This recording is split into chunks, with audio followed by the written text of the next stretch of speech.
Want to know how to sell more to your existing clients? You got to listen to this. Now, I was talking to a friend of mine. I'll just say his name is Mike. Mike owns a pool company.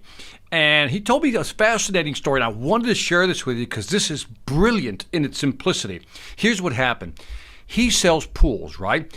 Customer comes in, wants to buy a pool. Budget, $80,000, right? He meets that budget, but then upsells them and gets them to buy a whopping total of $120,000 worth of pool and accessories, right? And he's happy. He just took the sale from $80,000 to $120,000, 50% increase. That is amazing. He was happy with the sale until he found out one day that this same client bought all their patio furniture for the pool, $30,000 worth, a couple of months later from somebody else. And he's kicking himself thinking, like, why did I sell him that also? I could have made the deal even bigger.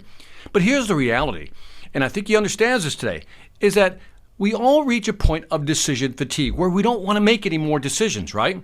We've all been in that situation where you just can't make any more decisions, right? So you're like, we're done. Let's just go with that. Let's be done with it, right? What he discovered was, through our conversation, is that maybe we should come up with a strategy to go back and talk to the customer after they've had a chance to recover from that decision fatigue. So in other words, let's say you're going through a major purchasing routine, right? You're going to buy something, let's say it's a pool. Well, there's a lot of decisions to be made when buying a pool. And let's say you're the customer that winds up buying at 120, and you're like, you know what? That's all. We're stopping right here. What if you as a salesperson said, great, let's go ahead and do the deal, sign $120,000 contract, but then maybe schedule 30 days later, whatever your cadence is for following up. Let's say it's 30 days later, you come back, and by this time, the customer has recovered from that decision fatigue. My point to you is, how many customers did you sell that you could have gone back to who had reached decision fatigue, says, no, Vic, we're done, let's just buy that.